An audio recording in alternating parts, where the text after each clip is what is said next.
Hello student, good morning. Vidya Bharati public senior secondary school Etawah भोप जी की ऑनलाइन क्लासों में आपका स्वागत है। ऑनलाइन क्लासों के अंदर 10th क्लास के गणित विषय में आपको घन घनाभ, गोला बेलन, शंकु चिन्ह के बारे में बता रहे थे। उससे संबंधित आज एक और क्वेश्चन लेते हैं हम, जो बेलनाकार आकृति से संबंधित है। सबसे पहले एक क्वेश्चन लिख देते हैं। क्वेश्चन है, एक किसान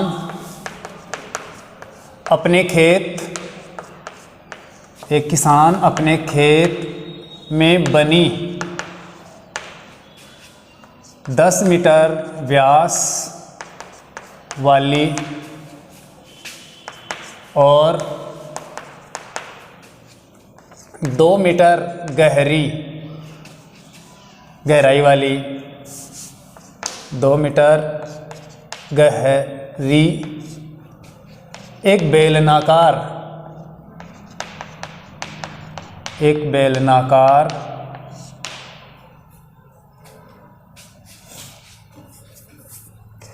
टंकी को आंतरिक व्यास, एक बेलनाकार टंकी को एक पाइप से जोड़ता है जिसका आंतरिक व्यास 20 सेंटीमीटर है। आंतरिक व्यास 20 सेमी वाले एक पाइप द्वारा एक नहर से जोड़ता है। एक नहर से जोड़ता है। यदि पाइप में पानी 3 किलोमीटर प्रति घंटे की चाल से 3 किलोमीटर प्रति घंटे की चाल से बह रहा हो तो कितने समय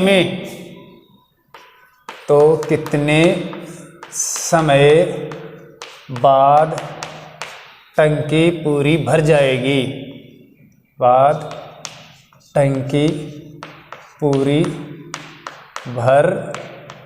अर्थात पानी से पूर्णतः भर जाएगी।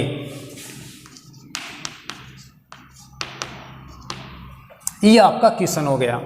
देखो, किसान के खेत के अंदर जो टंकी बनी हुई है वो कैसी है? बेलनाकार। क्यों? क्योंकि व्यास दे रखा है 10 मीटर और ऊंचाई दे रखी है या गहराई दे रखी है 2 मीटर, तो बेलनाकार ही होगी। क्योंकि वर्ताकार भाग का होता है व्यास और गहराई ऊंचाई बना देते तो क्या बन जाता है? बेलन बन जाता है। तो सबसे पहले यहाँ पर हम लिखते हैं क्या दिया हुआ है। देखो, बेलनाकार टंकी का व्यास बराबर है 10 मीटर, तो त्रिज्या बराबर हो जाएगी 5 मीटर, अर्थात 10 का आधा 5 मीटर कर देंगे। और ऊंचाई या गहराई, ऊंचाई बराबर है 2 मीटर। ऐसे मान लेते हैं ये बेलनाकार टंकी है। मान लेते हैं ये बेलनाकार टंकी है, बड़ी टंकी है। क्योंकि 10 मीटर व्यास के हिसाब से अगर आप देखो तो 10 मीटर खूब होता है। घर पे जो बेलनाकार पानी की टंकी बनाते हैं उस प्रकार की बेलनाकार पानी की टंकी है, लेकिन ये बड़ी टंकी है। इसका व्यास दे रखा है ये 10 मीटर, तो आप जानते हो त्रिज्या कितनी हो जाएगी? व्यास की आधी होती है, तो त्रिज्या हो गई 5 मीटर। और ये इसकी गहराई है, ऐसे जिसको हम h रूप में कह सकते हैं, ये है 2 मीटर। इसको क्या कर रहा है वो? एक पाइप से जोड़ रहा है। पाइप लाके इसके अंदर डाल देता है जिससे कि पानी आ सके इसमें और ये भर सके।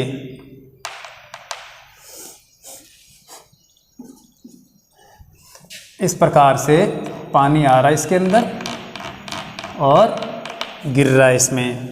मान लेते हैं ये बेलनाकार पाइप है जिसको एक नहर से ले जाकर जोड़ दिया गया। इधर से इधर से जो पानी आ रहा है वो किसमें, नहर में से आ रहा है। देखो इसमें जो पानी आएगा वो इस बेलनाकार टंकी में आएगा, पाइप के अंदर जो पानी आएगा वो इस बेलनाकार टंकी में आकर गिरेगा। तो अगर इस पाइप के पानी का आयतन हम ज्ञात कर ले तो वही बेलन का आयतन होगा, क्योंकि इस बेलन के अंदर जितना पानी आकर भरेगा उसका आयतन और पाइप से आए हुए पानी का आयतन दोनों का बराबर होगा। तो यहाँ पर ऐसा ये जो बेलनाकार पाइप है ये कितना लंबा कर ले हम कि उस पाइप को अगर भर ले पानी से और उस पानी को लाके इसमें उड़ेल दे तो ये टंकी पूरी भर जाए। तो यहाँ पर ये महत्वपूर्ण है कि इस बेलनाकार टंकी का आयतन और पाइप का आयतन या पाइप में से आए पानी का आयतन क्या करेंगे, हम बराबर करेंगे और उससे फिर आगे समय निकालेंगे कि कितने देर में ये टंकी भर जाएगी। देखो जब ये टंकी पूरी भर जाएगी तो इसका आयतन निकालना बहुत ही आसान है, क्योंकि इसकी त्रिज्या और ऊंचाई दे रखी है। हम बेलन का आयतन पाई आर स्क्वायर एच वाले फॉर्मूले से इसका आयतन आराम से निकाल लेंगे। लेकिन इस पानी को चलकर आने में कितना समय लगेगा वो हमें इस बेलनाकार पाइप के अंदर जाकर जो माप है वो लेकर निकालना होगा। तो सबसे पहले देखो यहाँ पर इस पानी का आयतन निकाल लेते हैं हम जो इस टंकी में आकर भरेगा। यहाँ पर देखो बेलनाकार पाइप का व्यास दे रखा है कितना, 20 सेंटीमीटर, त्रिज्या हो जाएगी 10 सेंटीमीटर। पाइप का व्यास बराबर 20 सेंटीमीटर, सेंटीमीटर में ये माप, जबकि वो माप मीटर में ये आपको ध्यान रखना है। तो इनको भी हम क्या कर लेंगे, मीटर में कन्वर्ट कर लेंगे। बराबर अर्थात r बराबर हो गई 10 सेंटीमीटर या r बराबर 10 बटे हुए 1 मीटर में 100 सेंटीमीटर होते हैं, तो ये 10 बटे हुए 100 जाएगा। तो कब आ गया तो मीटर में कन्वर्ट हो गया। और r बराबर आ गई किसमें, 1 बटे हुए 10 मीटर, अर्थात मीटर का 10वां हिस्सा। यहाँ पर देखो अब बेलनाकार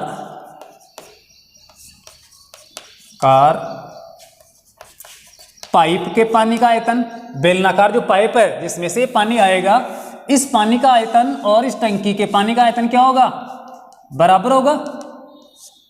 जो पानी आएगा वो बेलनाकार रूप में आएगा यहाँ पर, तो दोनों का आयतन क्या होगा, बराबर होगा। बेलनाकार पाइप के पानी का आयतन बराबर टंकी के पानी का आयतन, टंकी के पानी का आयतन या टंकी का आयतन कर लो, क्योंकि टंकी में पानी आएगा। तो यहाँ पर ये टंकी का आयतन बराबर होगा। अब टंकी कैसी है, बेलनाकार, इसका मतलब बेलन का आयतन, और पाइप भी कैसा है, बेलनाकार। तो यहाँ पर इस पाइप के पानी का आयतन करेंगे तो हम क्या करेंगे, pi R square H, pi R square H, H बड़ा ले लेते हैं क्योंकि पाइप की लंबाई बड़ी होगी, और आर छोटा लेते हैं क्योंकि त्रिज्या छोटी है। जबकि टंकी के पानी का आयतन क्या होगा, वो भी क्या होगा, पाई आर स्क्वायर एच, इसमें आर बड़ा ले लेते हैं और एच छोटा ले लेते हैं क्योंकि जिससे अलग अलग रहे। अब यहाँ पर देखो पाई पाई दोनों तरफ क्या है, समान है, तो ये पाई तो हम क्या कर देते हैं, काट देते हैं। आ रहा है समझ में। यहाँ पर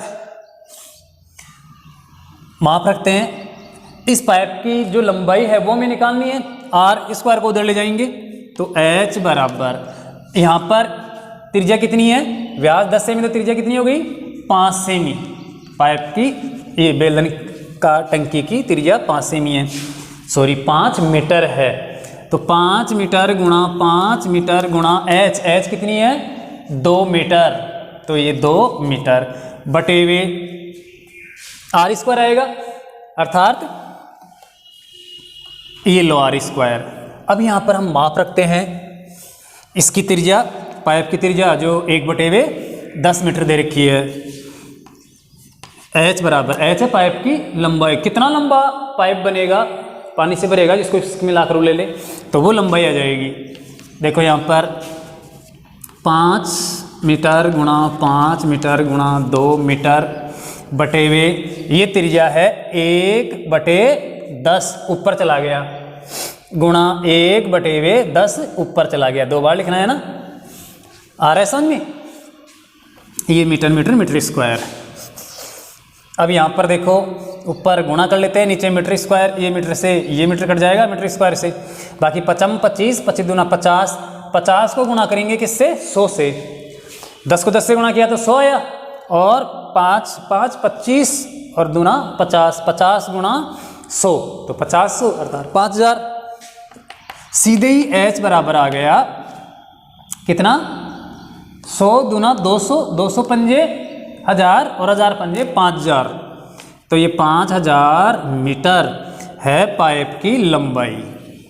कुल मिला के यहाँ पर हम इस पाइप को, जिस पाइप से पानी आ रहा है उस पाइप को अगर 5000 मीटर लंबा बना लें हम, थोड़ी देर के लिए ये सोच ले कि ये पाइप 5000 मीटर लंबा है और पूरा पानी से भरा हुआ है।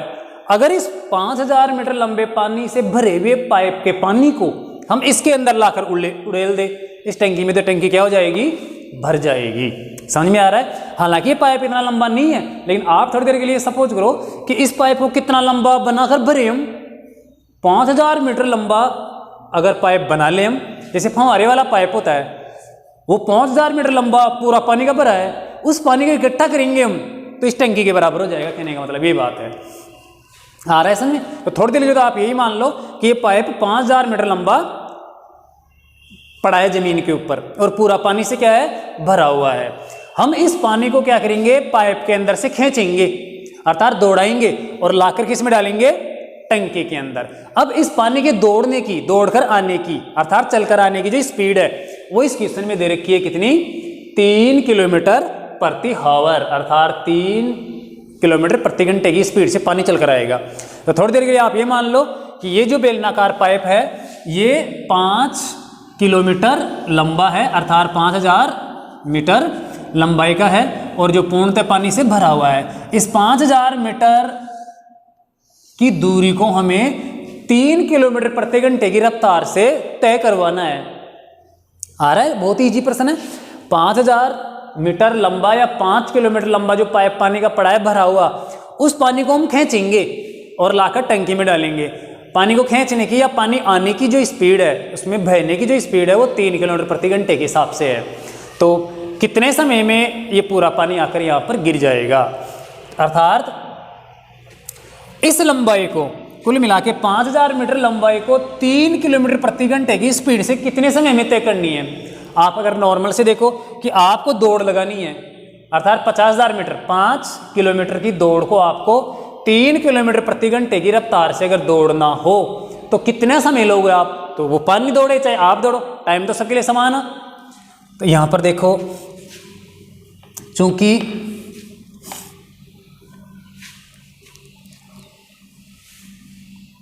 तीन किलोमीटर की दूरी तय करने में पानी के द्वारा लिया गया समय, पानी आता है दौड़कर, पानी के द्वारा लिया गया समय बराबर कितना, 60 मिनट या फिर 1 घंटा, क्योंकि 3 किलोमीटर प्रति घंटे का मतलब है 3 किलोमीटर और 1 घंटा। लेकिन अगर हम 1 किलोमीटर की दूरी तय करना चाहें तो 3 का भाग दे देंगे उधर। देखो यहाँ पर 1 किलोमीटर की अगर दूरी तय करवानी तो 3 जगह बांट दो, 3 का भाग दे दो, कुल मिला के 20 या 60, 20 मिनट लगेंगी। 1 किलोमीटर की दूरी तय करने में पानी के द्वारा लिया गया समय बराबर अर्थात 60 मिनट में किसका भाग दे दो, 3 का भाग दे दो, कुल मिला के 20 मिनट आ जाएगी। 1 किलोमीटर की दूरी, 1 किलोमीटर की दूरी कितने समय में तय करता है पानी, 20 मिनट में। नॉर्मल सी बात है, 3 किलोमीटर 60 मिनट, 3 किलोमीटर 60 मिनट में तय करता है, तो 1 किलोमीटर अर्थात 60 को भी 3 जगह बांट दो, 20 या 60, अर्थात 20 मिनट में तय करेगा। लेकिन हमें पानी को कितनी दूरी तय करवानी है? 5 किलोमीटर अर्थात 5000 मीटर। तो देखो इसी प्रकार 5000 मीटर या 5 किलोमीटर, क्योंकि किलोमीटर में हम आप 5 किलोमीटर की दूरी तय करने में लगा समय, अर्थात 5 से गुणा कर दो एक वाले को।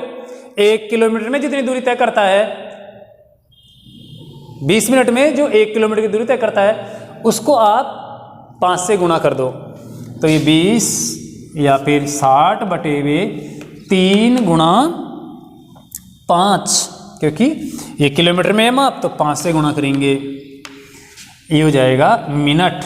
मिनट में आएगा समय, 3 का भाग दिया तो 20 आ गया, 20 गुणा 5 मिनट, अर्थात 20 पंजे 100 कितना आ गया? अतः पानी की टंकी 20 पंजे 100 मिनट में पूरी भर जाएगी, अर्थात 100 मिनट 1 घंटा और 40 मिनट,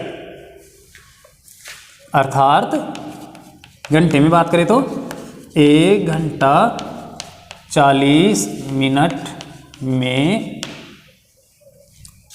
पूरी भर जाएगी, पूरी भर जाएगी। कुल मिला के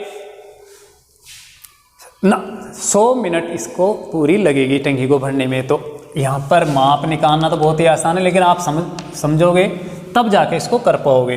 देखो प्रश्न ये कह रहा है कि एक खेत के अंदर, किसान के खेत के अंदर क्या है? एक पानी की टंकी है बेलनाकार। उस बेलनाकार पानी की टंकी का जो व्यास है वो है 10 मीटर। 10 मीटर ये व्यास दे रखा है, तो त्रिज्या कितनी हो गई? 5 मीटर व्यास की आधी। साथ ही साथ इसकी जो हाइट है, ऊंचाई है या गहराई है, वो दे रखी है 2 मीटर।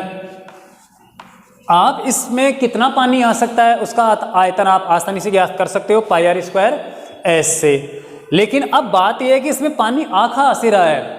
बेलनाकार रूप के पाइप से, अर्थात एक बेलनाकार पाइप है जो नहर के जुड़ा हुआ है, उसके अंदर से पानी चलकर आ रहा है। तो उसमें जो पानी चल रहा है उसकी स्पीड है 3 किलोमीटर प्रति घंटा, अर्थात 3 किलोमीटर प्रति घंटे की स्पीड से वो पानी बहकर इसमें आ रहा है। अब आपको ये बताना है कि ये कितने समय में टंकी भर जाएगी। तो पहले हमें ये पता करना है कि इसमें पानी कितना आएगा। तो पानी का आयतन πr² ऐसे निकाल लेंगे। वही पानी क्या होगा? नहर में से आएगा, अर्थात बेलनाकार पाइप में से आएगा।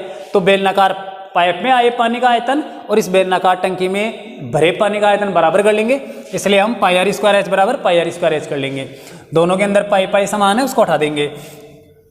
बेलनाकार पाइप की जो त्रिज्या है वो है 20 सेंटीमीटर, ये 20 सेंटीमीटर मोटाई है पाइप की, तो त्रिज्या हो जाएगी 10 सेंटीमीटर। और 10 को हम मीटर में बदलेंगे तो 100 का भाग दे देंगे, तो ये 1/10 मीटर हो जाएगी।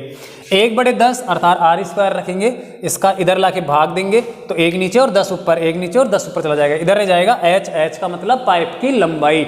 पाइप की लंबाई मान लो या फिर दूरी मान लो, कितनी दूरी से पानी चल कर आएगा।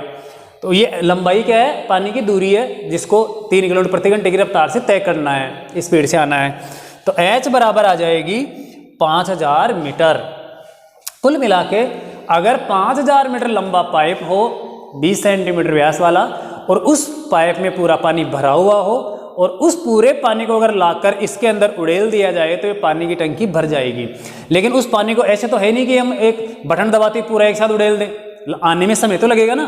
तो इस पाइप में जो पानी आएगा अर्थात 5 किलोमीटर दूरी से, वो उसकी स्पीड है 3 किलोमीटर प्रति घंटे की। वो 3 किलोमीटर प्रति घंटे की रफ्तार से इसमें आकर गिरेगा। तो ये कितने समय में पूरा आकर गिर जाएगा?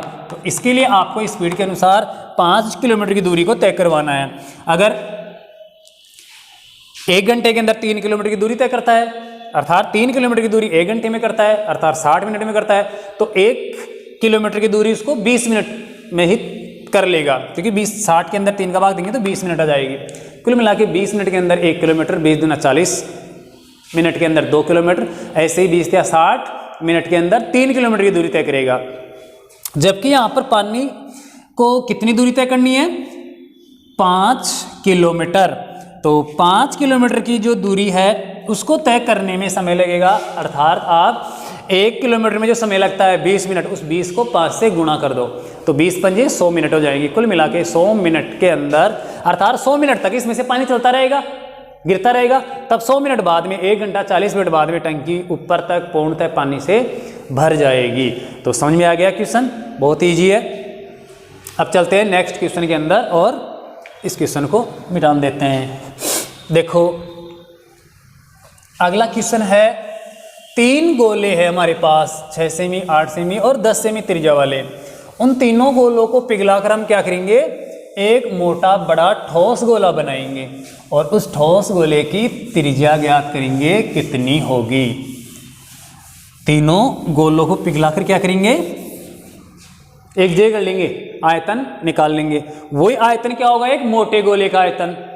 उस बड़े मोटे गोले की त्रिज्या कितनी होगी ये हमें ज्ञात करना है। तो बहुत ही ईजी है, हमें गोले को पिघलाकर गोला ही बनाना है। इसका मतलब तीनों गोलों को पिघलाएंगे और उनसे जो आयतन बनेगा मिलेगा वो बड़े मोटे गोले के आयतन के बराबर होगा। देखो पहले क्वेश्चन लिख देता हूं मैं, फिर हल करते हैं इसको। क्वेश्चन है क्रमशः 6 सेमी, 8 सेमी और 10 सेमी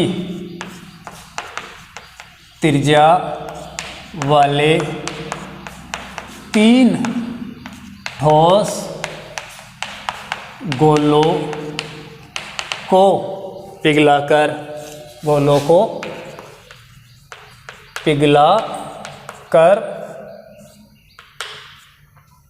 एक बड़ा ठोस गोला बनाया जाता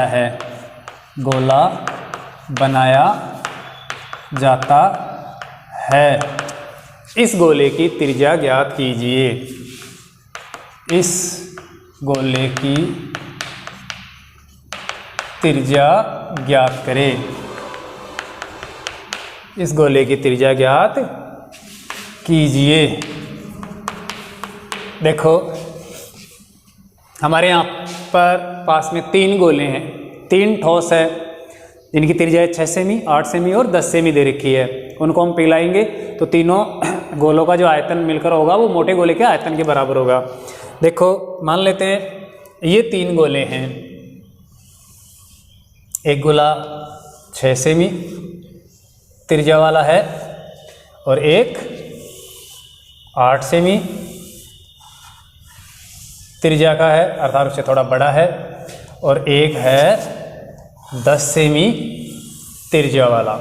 मान लेते हैं ये गोले हैं, गोलाकार आकृति मान लो आप, हालांकि गोला की तरह नहीं दिख रहा है लेकिन मान लेते हैं कि गोलाकार आकृति है। तो ऐसे 3 गोले हैं, इनकी त्रिज्याएं आपको दे रखी है क्रमशः। ये R1 अर्थात पहले गोले की त्रिज्या कितनी है 6 सेमी और इस दूसरे गोले की त्रिज्या अर्थात R2 दे रखी है कितनी 8 सेमी और ये R3 अर्थात तीसरे गोले की त्रिज्या दे रखी है 10 सेमी। आ रहा है समझ में? हम इनको पिघलाएंगे और पिघलाकर क्या करेंगे, एक बड़ा गोला बनाएंगे। अर्थात तीनों गोलों को जब पिघलाकर मिलाया गया तो ये एक बड़ा स्फेरो बन गया। इसकी त्रिज्या हमें ज्ञात करनी है, ये R कितनी है ये हमें प्राप्त करना है। आ रहा है समझ में? देखो आप इस गोले का आयतन निकालोगे, इसका निकालोगे, इसका निकालोगे तो फॉर्मूला कौन सा लगाओगे 4πr³/3। 4πr³/3 से हम तीनों गोलों का आयतन निकालकर फिर क्या कर लेंगे, प्लस कर लेंगे, जोड़ लेंगे और वो आयतन इसके बराबर हो जाएगा और उस आयतन से फिर हम क्या करेंगे, उसकी त्रिज्या ज्ञात करेंगे। अर्थात कुल मिला के गोले की त्रिज्या आयतन से ज्ञात करेंगे। तो पहले हमें इस गोले का आयतन निकालना है, इसका भी निकालना है और इसका भी निकालना है। अर्थात तीनों का आयतन निकालकर जोड़े हम, तभी तो इस पूरे गोले के, बड़े गोले के आयतन के बराबर होगा। तो यहां पर देखो गोले के आयतन का सूत्र, गोला या गोले का आयतन ये होता है पाई क्या 4πr² क्यूब बटे हुए 3, 4 पाई आर क्यूब बटे 3 होता है। यहां पर देखो बड़े गोले का आयतन पिघलाकर जो बड़ा गोला बनाया गया है, यह है बड़ा गोला जिन तीनों को पिघलाकर बनाया है। बड़े गोले का आयतन बराबर 6 सेमी त्रिज्या वाले गोले का आयतन प्लस 8 सेमी त्रिज्या वाले गोले का आयतन प्लस 10 सेमी, अर्थात तीनों छोटे गोलों का आयतन, तीनों छोटे गोलों का आयतन जोड़ लेंगे, अर्थात 4 पाई आर क्यूब बटे 3 1 लगा देते, ये तो जाएगा प्रथम गोले का आयतन, प्लस 4 पाई आर क्यूब यहाँ पर 2 लगा देते हैं बटे 3, 2 का मतलब ये संकेत है दूसरे गोले की त्रिज्या, और प्लस 4 पाई आर क्यूब बटे 3 यहाँ पर क्या कर देते हैं 3 लगा देते हैं। ये हो गया 6 सेमी त्रिज्या वाले का आयतन, ये 8 सेमी त्रिज्या वाले गोले का आयतन, और ये 10 सेमी त्रिज्या वाले गोले का आयतन हो जाएगा। ये तीनों जब जुड़ जाएंगे, मिल जाएंगे, तो वो बड़े मोटे गोले के आयतन के बराबर हो जाएगा जो ये गोला बना है। आ रहा है समझ में? तो हमारे पास त्रिज्याएं दी हुई है 6 सेमी, 8 सेमी और 10 सेमी, तो तीनों त्रिज्याओं को रखकर हम इनका आयतन निकाल लेते हैं। लेकिन देखो आप अलग से इसका आयतन निकालोगे, फिर अलग से इसका निकालोगे, सारा काम अलग अलग करना पड़ेगा, और फिर जोड़ोगे तो टाइम खूब सारा लगेगा। आप इसमें कॉमन लेके कर लो, बहुत ही आसानी हो जाएगी। तो हम क्या करते हैं इसमें, देखो 4 पाई बटे 3, चाहे 4 पाई बटे 3, 4 पाई बटे 3 तीनों में कॉमन है, वो हम कॉमन ले लेते हैं। तो ये 4 पाई बटे हुए 3 कॉमन लिया, तो यहाँ पर क्या बचा, R1 का क्यूब प्लस R2 का क्यूब प्लस R3 का क्यूब। आ रहा है समझ में? और अब हम माप रख देते हैं, देखो यहाँ पर 4, बाद में हमें त्रिज्या भी निकालनी है, चलो निकाल लेते हैं माप। 4 गुणा पाई का मान 22 बटे हुए 7 गुणा 3, और यहाँ पर देखिए पहली जो त्रिज्या है R1 कितनी है 6, 6 का घन प्लस 8 का घन प्लस 10 का घन। समझ में आ रहा है? बस ये रखना है। देखो यहाँ पर 4 22 चौक 88 हो गया, ये 88 बटे हुए 7 3 21 गुणा 6 का घन, 6 छिके 36 छिके 216, 6 का घन 216 होता है। आ रहा है समझ में? प्लस 8 का घन 8 घंटे 64 और 8 चौक 32 और 8 घंटे 64 और 8 छिके 48 और 3 51 512, और 10 का तो हो गया कितना 1000। आ रहा है समझ में? इस प्रकार से आप घन कर लोगे। अब इनको जोड़ लेते हैं, देखो यहाँ पर जोड़ के लिख देते हैं 88 बटे हुए 21 गुणा 1000 500 1500 और 200 1700 1700 और 16 1716 और 12 1728। तो जोड़ लोगे कैसे भी, ये हो गया 1728 सेमी क्यूब। ये है मोटे बड़े गोले का आयतन। अब देखो त्रिज्या निकालनी है हमें, तो त्रिज्या निकालने के लिए वही वापस फॉर्मूला लगाएंगे। बड़े गोले का आयतन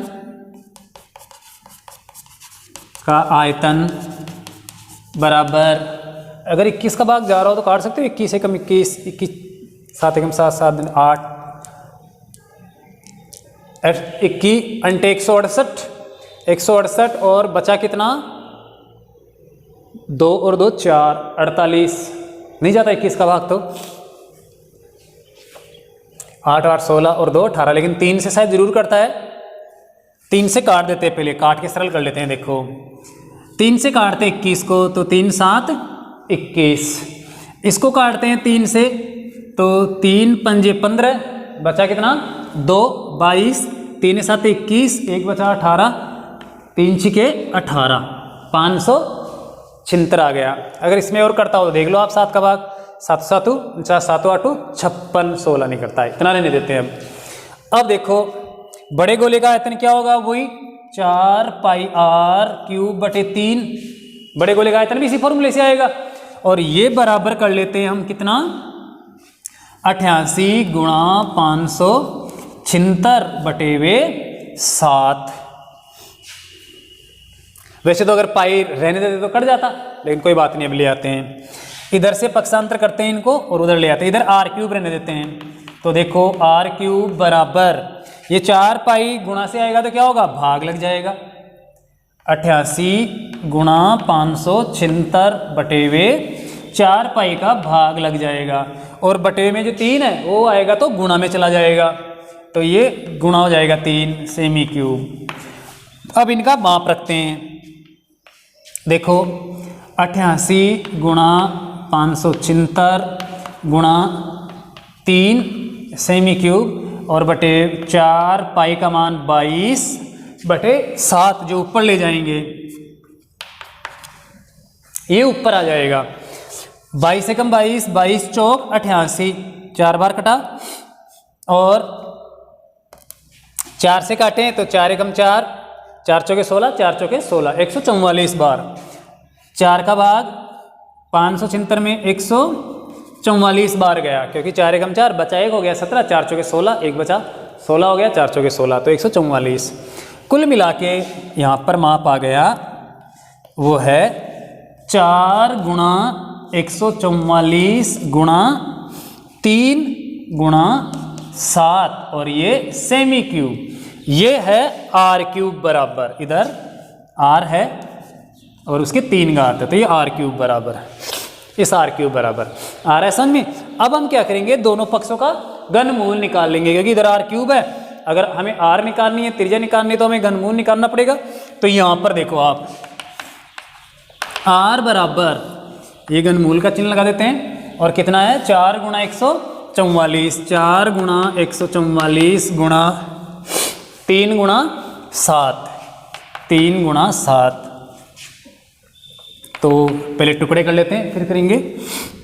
r बराबर 4 के टुकड़े करते हैं तो वो होता है 2 गुणा 2, या 4 3 12 और 4 6 24, 4 4 के टुकड़े कर लेते हैं। 4 गुणा 144 में 4 का भाग देते हैं, तो 4 3 12 और 2 बचा, 4 6 24, अर्थात 36 गुणा 4 और गुणा 3 गुणा 7। r बराबर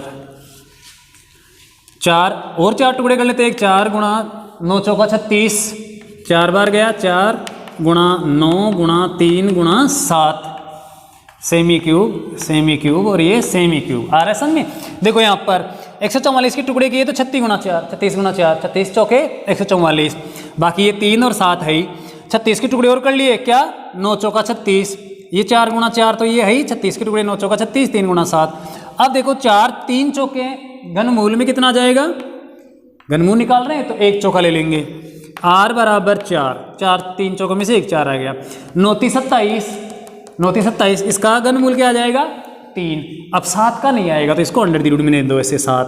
सेमी क्यूब का सेमी आ जाएगा, अर्थात 4 3 12, 4 3 12 अंडर द रूट 3 सेमी आ जाएगी इस बड़े गोले की त्रिज्या, अर्थात 12 अंडर द रूट 7, 3 नहीं है 7 है, 12 अंडर द रूट 7। ये 12 अंडर द रूट 7 सेमी आ गई इस बड़े गोले की त्रिज्या। अगर आप चाहो तो अंडर द रूट 7 का वर्गमूल निकाल लो, जो पॉइंटों में आएगा लगभग मान आएगा, क्योंकि अंडर द रूट 7 एक अपरिमेय संख्या है और एनसीईआरटी के नियम के अनुसार अपरिमेय संख्याओं का वर्गमूल नहीं निकाला जा सकता, इसलिए उसको अंडर द रूट में रहने देते हैं। बाकी फिर भी आप लगभग मान निकाल सकते हो। तो समझ में आ गया, अंडर द रूट में आए या कैसे भी आए, हो सकता है कोई मिस्टेक हो तो कोई दूसरा माप आ जाए, वो आपको ध्यान रखना है। लेकिन करना क्या है, आपको इन तीनों गोलों का आयतन निकाल कर जोड़ना है और फिर उसका घनमूल निकाल लेना है। तीनों को जोड़ेंगे आयतनों को निकालकर तो वो जाएगा इस बड़े गोले का आयतन, और जब बड़े गोले का आयतन आ जाएगा आपके पास तो गोले के आयतन से हम त्रिज्या निकालते हैं, क्या करके आयतन का घनमूल निकालते हैं और 4 पाई का भाग दे देते हैं। ये देखो यहाँ पर 4 पाई का भाग दिया, 4 पाई बटे 3 इसका भाग देंगे तो 4 पाई नीचे और 3 ऊपर चला जाएगा। आ रहा है समझ में, यहाँ पर 4 गुणा ये इस आयतन के बराबर कर लिया, 4 पाई नीचे आ गया और 3 ऊपर चला गया। और जब r क्यूब है, r क्यूब से हम जब त्रिज्या निकालेंगे तो घनमूल निकाल लेंगे, यहाँ पर ये आ जाएगा घनमूल। घनमूल में हम इनको 3-3 गुणनखंड के रूप में विभाजित कर लेंगे। जैसे 4 गुणा 4 3 बार किया, यहाँ पर 9 के भी आप 3 गुणा 3 कर सकते हो, 3 जिनमें से एक 3 और एक 4 बाहर ले लेंगे, जबकि 7 के साथ में कोई समान गुणनखंड है नहीं, इसलिए इसको अंडर में ले देंगे और ये अंडर में 7 रह जाएगा। तो कुल मिला के, लेकिन देखो यहाँ पर भी एक सोचने वाली बात यह है कि अंडर नहीं है, यहाँ पर 3 भी लगाना है, ये ध्यान रखना है, क्योंकि हम घनमूल निकाल रहे हैं न कि वर्गमूल, तो यहाँ पर 3 लगाना जरूरी है। हो सकता है कहीं शायद मिस्टेक हो जाए गुणा भाग में, तो वो एक बार आप अच्छी तरह से और चेक कर लेना, देख लेना। यहाँ पर कुछ काटने में या गुणा करने में या भाग देने में कुछ मिस्टेक हो जाए तो आप देख लेना। मेरे हिसाब से शायद 12 आ रहा होगा इसका घनमूल। एक बार और ट्राई कर लेते हैं। देखो यहाँ पर 6 का घन होता है 216, क्योंकि 36 के 216, 8 × 64, 8 × 32 और 8 × 48 और 3 51, 512 सही है। 10 का 1000 जोड़ते हैं तो 500, 1500, 1700, 1700 और 16 और 28, 1728, कितना होता है ये 1728 सही है। और ये 88, 22 चौक 88 बटे 21, 3 से काटते 3 7 21, 3 का भाग दिया 3 पंजे 15 और बचा 2, हो गया 22, 3 7 21 बचा 1, हो गया 18, 3 छिके 18 सही है। 576 यहाँ तक सही है। अब देखो 88 गुणा 576 बटे 7, ये है बड़े गोले का आयतन। ये बड़े गोले का आयतन कितना है, जबकि आयतन निकालेंगे तो 4 पाई r क्यूब बटे 3 का फॉर्मूला लगाएंगे और वो है 88 बटे 576 बटे 7, इन दोनों को बराबर करेंगे। 3 भाग लग रहा है वो आकर गुणा हो जाएगा और 4 पाई गुणा हो रहा है उसका क्या हो जाएगा, भाग लग जाएगा। अब 4 गुणा पाई का मान होता है 22 बटे 7, जो ये 7 आ गया, और ये 3, ये 576 88, इसको हम 4 से काटते हैं तो 22 का भाग 86 में 22 चौक 88, 4 बार गया, और ये 4 से ये चाहो तो आप ही 4 भी काट सकते हो, लेकिन 4 को इससे काट दे 144, तो ये 4 गुणा 144 गुणा 3 गुणा 7, यहाँ तक सही। ये है r क्यूब बराबर, जबकि हमें r निकालना है, तो 4 गुणा 144 गुणा 3 गुणा 7 सही है। ये तो यहाँ पर भी सही है। तो ये घनमूल में रखना है आपको 7 को, ये ध्यान रखना है, न कि वर्गमूल में, क्योंकि हम 7 का घनमूल निकाल रहे हैं, वर्गमूल नहीं। और अगर कोई मिस्टेक हो तो आप देख लेना अच्छी तरह से। बाकी आपके समझ में आ जाना चाहिए कि तीनों गोलों को पिघलाकर हम बड़ा गोला बनाएंगे और बड़े गोले के आयतन से उसकी त्रिज्या निकाल लेंगे। अगला क्वेश्चन लेते हैं। अगला क्वेश्चन है, एक घनाभ के आकार का मोम है, उस मोम को हम पिघलाकर क्या करेंगे, एक बेलनाकार मोमबत्ती बनाएंगे। आपको ये बताना है कि मोमबत्ती की ऊंचाई कितनी होगी, अर्थात ये कितनी लंबी बनेगी। तो इसके लिए हमें पहले घनाभ की माप मिलना जरूरी है। घनाभ की लंबाई चौड़ाई अगर ऊंचाई दे दी जाए तो हम उसका आयतन निकाल लेंगे, और वही आयतन मोमबत्ती का आयतन होगा जो बेलनाकार बनेगी। बेलन का आयतन दोनों का बराबर कर लेंगे। तो पहले हम आपको क्वेश्चन लिखा देते हैं और फिर इसको हल करते हैं। देखो 11 सेंटीमीटर लंबाई और 3.5 सेंटीमीटर चौड़ाई और 2.5 सेंटीमीटर ऊंचाई वाला एक घनाभ है मोम का। क्वेश्चन है, एक घनाभाकार मोम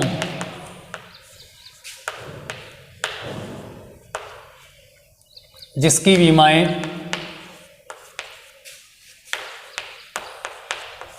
विमाओं का मतलब बुझाएं 11 गुणा 3.5 11 सेमी गुणा 3.5 सेमी गुणा 2.5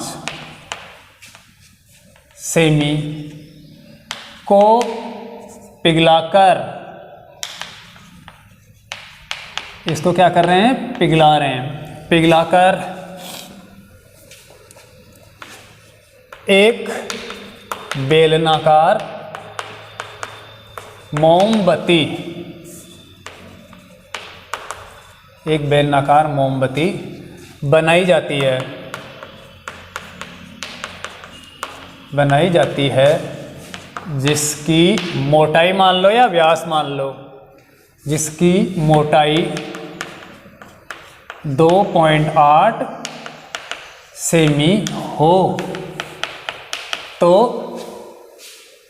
मोमबत्ती की लंबाई ज्ञात कीजिए। तो मोमबत्ती की हमें क्या करनी है, लंबाई ज्ञात करनी है, ऊंचाई ज्ञात करनी है। मोमबत्ती की ऊंचाई या फिर लंबाई, लंबाई ले लेते हैं, कितनी लंबी बनेगी, लंबाई ज्ञात करें। आ रहा है क्वेश्चन समझ में? अर्थात हमारे पास एक घनाभ के आकार का मोम का ठोस टुकड़ा है, उस मोम के ठोस टुकड़े को पिघलाकर हम एक बेलनाकार रूप देंगे, अर्थात बेलनाकार मोमबत्ती बनाएंगे। तो उस मोमबत्ती की लंबाई कितनी होगी, जबकि उसकी त्रिज्या अर्थात व्यास दिया हुआ है। तो मान लेते हैं हमारे पास ये सबसे पहले घनाभ के आकार का मोम का टुकड़ा है। मान लेते हैं ये ठोस मोम है जिसको हमें पिघलाना है।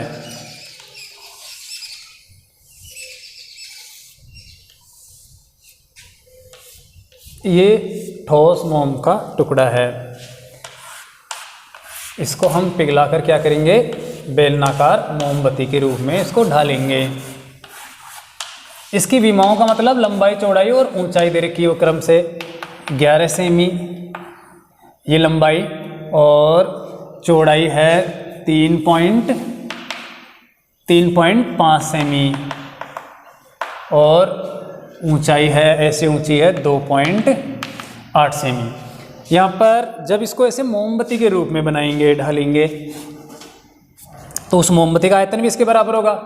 मान लेते हैं इसको पिघलाया और इस प्रकार से एक मोमबत्ती बना दी गई। बेलनाकार होती है मोमबत्ती, कैसी भी हो, लेकिन यहाँ पर तो बेलनाकार बनाई गई है क्वेश्चन के अंदर। तो हम बेलनाकार बना लेते हैं। ऐसे एक मोमबत्ती है, मान लो ये मोमबत्ती है।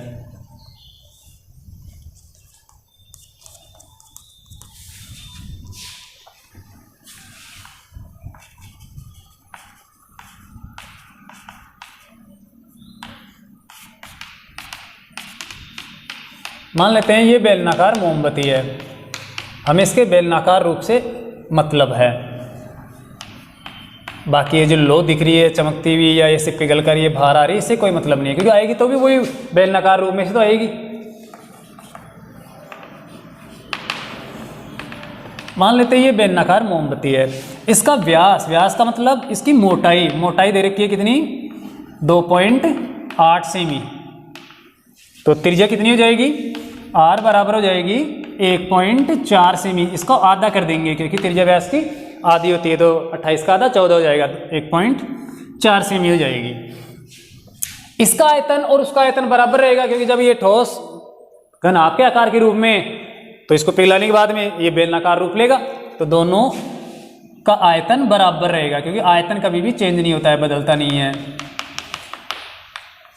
हमेशा आयतन नियत रहता है। तो यहाँ पर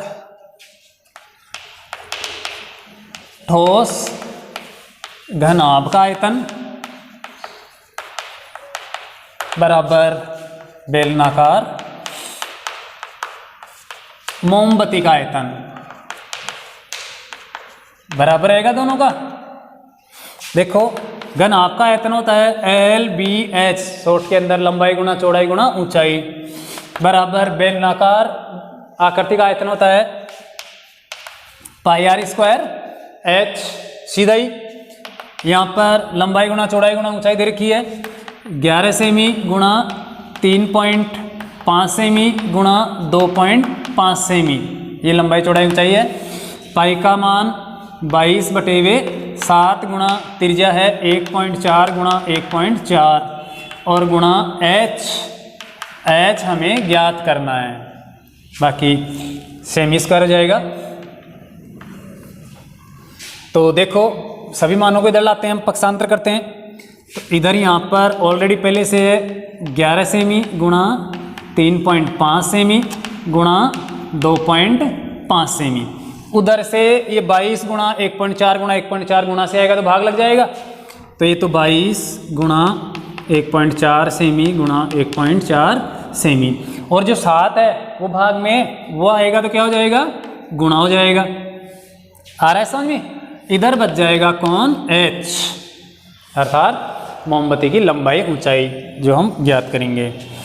अब देखो यहाँ पर 11 का भाग 22 में 2 बार गया और 7 का भाग 14 में 2 बार, 0.2 बार गया। आ रहा है समझ में? ऐसे अगर काटे तो ये 0.2 बार जाएगा, 11 कम 11 ये 2 बार जाएगा। 7 से काटे तो 7 दूने 14.2 बार और 35 को काटे तो 7 पंजे 35 लेकिन 0.5 बार। आ रहा है समझ में? तो ऐसे सही ढंग से काट लेना है। देखो बाकी गुणा करते हैं हम। 0.5 गुणा 2.5 गुणा 7, यहाँ पर 3 जगह सेम ही है और जबकि यहाँ पर 2 जगह सेम ही है तो ऊपर बच जाएगी 1 सेमी। बटे में है क्या है 2 गुणा 0.2 गुणा 0.2, ये h है, लंबाई है। अब देखो इसको सरल करते हैं। चाहो तो आप पहले दशमलव उठा सकते हो, दशमलव उठाते हैं ऊपर तो 5 गुणा 25 गुणा 7 बन जाएगा और नीचे 2 गुणा 2 गुणा 2 बन जाएगा। अब हमें दशमलव के हटाने के हमें गुणा करने हैं। देखो दशमलव के बाद में 1 अंक 2 अंक है तो नीचे तो 100 से गुणा होगा, ये 100 से, और नीचे दशमलव कितने हैं वही 2 है तो ऊपर भी 100 से गुणा होगा, ऐसे 100। तो कुल मिला के दशमलव समान थे इसलिए हट गए और ये h। अब गुणा कर लेते हैं इनको। देखो यहाँ पर 25 पंजे 125 या 7 से कर लो, 7 पंजे 35 का 5, 7 दूने 14 और 3 17, 7 और 17 175 हो गया। 25 7 175 गुणा 5 और है ये 5 और बटे 2 दूना 4 दूना 8 आ गया। 100 से 100 कट ही गया ये h। अब 5 से गुणा करके 8 का भाग देते हैं। 25 5 7 35 और 2 37, 5 से कम 5 और 3 8 अर्थात 875 बटे हुए 8 सेमी आ गई मोमबत्ती लंबाई ऊंचाई। और 8 का भाग देते हैं तो देखो अब 8 एकम 8 बचा कुछ नहीं 7, 7 में 8 का भाग 0 बार गया, बचा 7 हो गया 75 और 7 8 56, 7 में 63, 7 8 नाम 72 9 बार गया, बचा कितना 3 हो गया कितना 30, 30 में 8 चौक 8 3 24, बचा कितना 6 हो गया 60, 8 7 56, बचा 4 हो गया 40, 8 पंजे 40। तो ये आ गई मोमबत्ती की लंबाई अर्थात 109.375 मीटर। अगर कोई गुणा भाग में गलती हो तो आप उसको ठीक कर लेना। तो लास्ट में लिख सकते हो आप, अतः मोमबत्ती की लंबाई बराबर 109 10 के आसपास है 109.375 सेमी और ये हो जाएगा आपका उत्तर। तो समझ में आ रहा है? करना क्या है हमें घनाभ के आकार के मोम को पिघलाकर बेलनाकार रूप देना है। इस घनाभ का आयतन और इस बेलनाकार मोमबत्ती का आयतन बिल्कुल समान रहेगा, इसलिए हम घनाभ का आयतन निकालेंगे। पाई LBS से लंबाई गुणा चौड़ाई गुणा ऊंचाई घनाभ का आयतन होता है बराबर बेलनाकार मोमबत्ती का आयतन होगा पाई r स्क्वायर h। दोनों को बराबर करेंगे क्योंकि ये LBH ही पिघलकर पाई r स्क्वायर h का रूप ले रहा है। लंबाई चौड़ाई ऊंचाई अर्थात लंबाई है घनाभ की 11 सेमी, चौड़ाई है 3.5 सेमी और ऊंचाई है 2.5 सेमी बराबर पाई का मान 22/7 और मोमबत्ती की जो त्रिज्या है वो व्यास की आधी अर्थात 2.8 की आधी 1.4 है तो 1.4 गुणा 1.4 और 22/7 हो गया ये गुणा h सेमी स्क्वायर। अब इधर से हम माप लाएंगे 22 गुणा 1.4 गुणा 1.4 गुणा हो रहा है तीनों, तो इधर आएगा तो भाग लग जाएगा 22 गुणा 1.4 1.4 का भाग लग गया और साथ में ये जो बटे 7 है ये भाग लग रहा है ये गुणा में आ जाएगा तो ये गुणा में आ गया यहाँ पर, ये गुणा यहाँ पर। अब इसको काटते हैं। 11 का भाग 2 बार गया 22 में और 7 का भाग 1.4 में 0.2 बार गया तो 3.5 में 0.5 बार गया, जबकि इस 7 का भाग 1.4 में 0.2 बार गया। अब जो बच गया उनको हम लिख लेते हैं 0.5 गुणा 2.5 गुणा 7 और नीचे है 2 गुणा 0.2 गुणा 0.2। इनके दशमलव हटाए तो ऊपर भी दशमलव के बाद भी 2 अंक है, नीचे भी दशमलव के बाद में 2 अंक है, अर्थात नीचे भी 100 ऊपर भी 100 गुणा करेंगे या फिर इनको रहने देंगे, छोड़ सकते हो आप। समान दशमलव ऊपर और नीचे तो वो अब समान रूप से हट जाते हैं। अब यहाँ पर देखिए गुणा करते हैं तो 25 आते 175 गुणा 5 बटे 2 दुना 4 4 दुना 8 बटे 8। 175 के 5 से गुणा करते हैं तो 875 आ जाता है, उसमें 8 का भाग देंगे तो 8 एकम 8, बचा कुछ नहीं। 7 के अंदर 8 का भाग 0 बार गया, 7 बचा, हो गया 75, और 7 9 72, 9 बार गया, बचा 5, 5 में भाग जाता नहीं तो 50 हो गया दशमलव लगाने के बाद में। 50 30 हो गया, 3 बचा था 75 में, 72 गया तो 3 30 हो गया। 30 के अंदर अगर 8 का भाग देंगे तो 8 3 24, बचेगा 6, 60 हो जाएगा, 8 7 56, 4 बचेगा 40 होकर 8 5 40। तो ये 109.375 सेंटीमीटर इस मोमबत्ती की ऊंचाई आ जाएगी, अर्थात इसके अंदर h बराबर कितना आ जाएगा 109.375 सेमी लगभग। तो समझ में आ जाना चाहिए क्वेश्चन, बहुत ही आसान है हल करना, आप निकालना, देखना। और अगर कोई क्वेश्चन नहीं समझ में आए तो हमें कमेंट्स करके या फिर व्हाट्सएप के माध्यम से या कोई भी कम्युनिकेशन के माध्यम से आप बता सकते हो, पूछ सकते हो, हम उसका सॉल्यूशन करने की ज़रूर कोशिश करेंगे। तो आज के लिए बस इतना ही, बहुत बहुत धन्यवाद।